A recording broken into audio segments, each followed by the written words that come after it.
The Celtics made their first move of free agency by signing veteran point guard Mike Conley. Here's why I like the deal.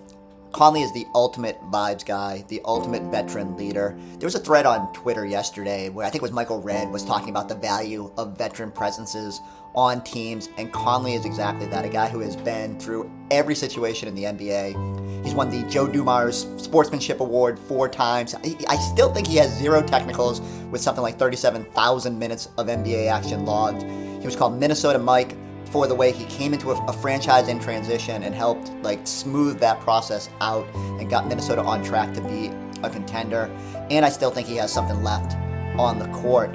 For a Celtics team that needs one more guard behind Derek and Peyton, if that's what the depth chart looks like going into the season, Conley can fill backup minutes, give you a steady presence. He's a low turnover, low usage guy. He's going to still defend even at an advanced age. And you hope that he finds his three-point shot. This is probably not a great comparison, but there is some shades of the Drew Holiday, right? Not quite as big, not as elite of a defender, but the high basketball IQ. He'll be the guy that can go play in the dunker spot or know where to be on the court and just make you better, having been through it and making everyone else around him better. If nothing else, if he is just on the sideline, he's going to be a great veteran presence. And let's face it, if the Celtics are going to mend any fences along the way here, or if it's a new look of players moving forward, a guy like Mike Conley can help the Celtics get back on that championship track. The Celtics didn't just dip their toes into the free agent waters in day 2, signing Mike Conley. They did a big old cannonball into that pool, adding Mitchell Robinson on the full mid-level exception. Here's why I like the move. It adds a pure 7-footer and a big body who is ready to joust with the biggest guys in the NBA. He weakened a primary rival in the New York Knicks, who are rebuilding much of that championship roster, but you get a key piece of that bench, Mitchell Robinson finishing 8th in 6-man voting, I believe, this year, and was truly instrumental in being a sort of backup big to that team and logging minutes and just cleaning the glass and giving that second unit an identity. Mitchell Robinson is 28. He's coming off a year in which he put up great numbers. Look, I know the negatives. He lumbers a little bit.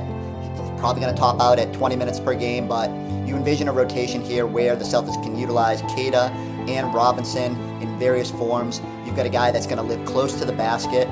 I also understand the concerns about the free throws. Only a career 50.8% shooter at the line. Celtics were the chief among us to use the hack-a-Mitch and put him at the free throw line trying to get him off the court, but that's because he was so impactful. He's an offensive rebound machine. He grabs 31.9% of his own misses and 21.1% of his team's misses. That was in the 100th percentile in the entire NBA this season. We know how much Joe Mazzulla wants to win the margins. To me, if you couldn't get Rob Williams on the free agent market, then Mitchell Robinson was the best available big man you could go get. I actually thought his number might land above the mid-level exception, and then this team were going to have to get creative, maybe sign and trade, and that was complicated because of the Knicks tax situation. So to get him at the mid-level feels like a win for the Celtics. You're banking that he is in the prime of his career, and just another big body. This was priority number 1 for the Celtics this offseason, and now they have another big man that can joust in the playoffs and give you a chance of being successful.